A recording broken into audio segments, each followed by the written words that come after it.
across thousands of ancient skeletons that have been excavated. Archaeologists noticed an unusual detail. There are no signs of prolonged stress, no insomnia, no mental exhaustion.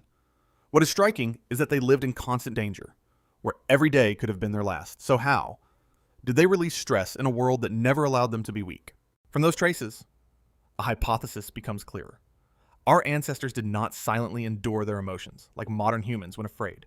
They shouted when joyful, they laughed out loud, filling the space. When someone acted arrogant, the group would mock them, pulling that person back to a normal place. There was no saving face, no suppression. Emotions, whether negative or positive, were released immediately at the moment they appeared, not stored, not prolonged, and never turning into what we now call lingering stress. From the way they shouted, laughed, and released emotion instantly, you can trace a larger picture of how ancient humans lived. If you go back around 200,000 years, their world was completely different. There were no cities, no calendars, no idea of tomorrow to worry about or prepare for. There was only a small group moving together across a vast land where each day followed clear cycles, searching for food, facing danger, then resting when the sun went down. In that environment, stress was not something that lasted. It appeared when there was a threat, rose intensely, then disappeared as soon as the action ended. They did not manage stress as a problem to solve. They lived with it, experienced it through the whole body, and their emotions then released it within the same day, before it had any chance to build into a lasting burden. From the way they lived, moving through stress, and releasing it within the same day, you can trace a clearer mechanism when observing existing hunter-gatherer tribes and comparing them with recorded traces of ancient behavior. A picture begins to emerge. Early humans did not carry stress with them. They discharged it in ways that were direct, instinctive, and left almost no residue.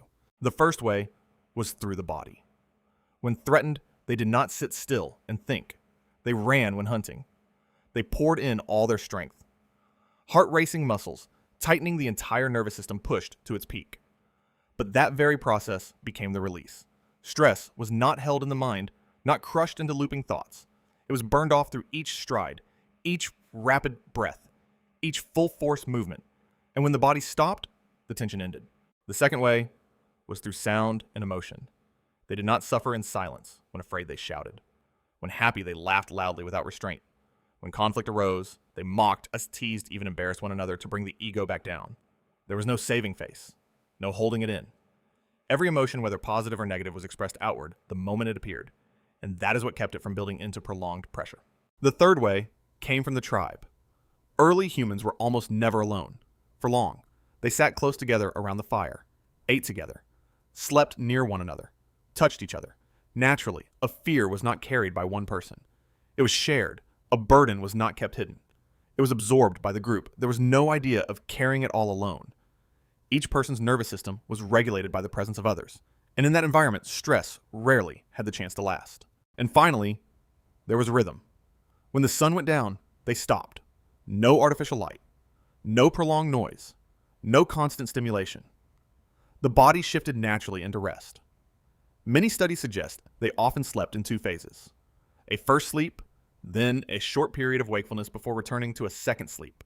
This created clear, regular shutdown periods for the nervous system each day. There were no long nights filled with endless thinking, no chains of days without real rest.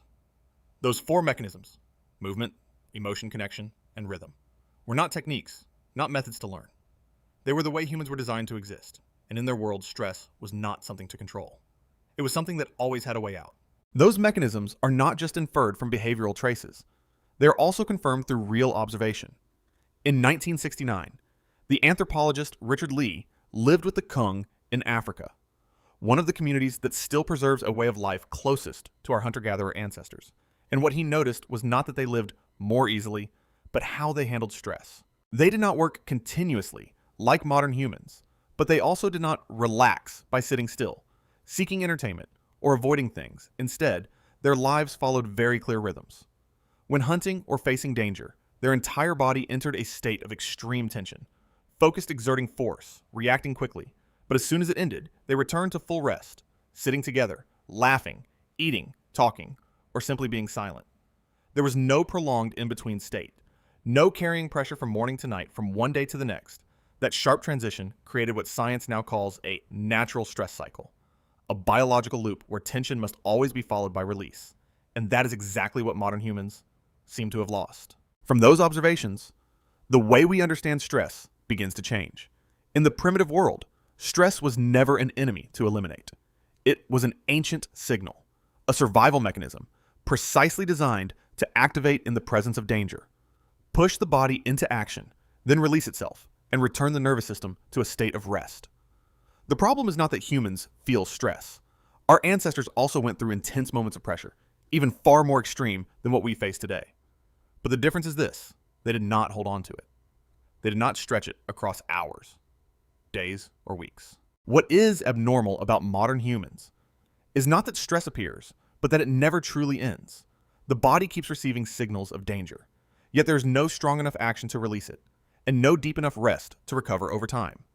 This break in the natural cycle is what turns stress from a survival tool into a lasting burden from that break.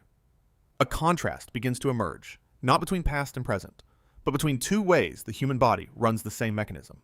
Our ancestors lived in a world full of risk. Every hunt could end in injury.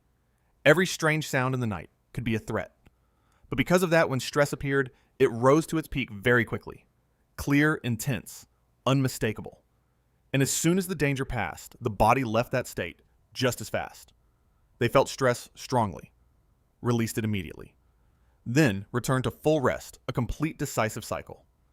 Modern humans, on the other hand, rarely face direct survival threats. No predators, no wild nights yet. Instead, we live in a state of prolonged activation. The pressure is not strong enough to force action, but not small enough to disappear. It lingers, in thoughts, in notifications, in unfinished tasks, and because there is no clear ending point, it accumulates. They lived in danger.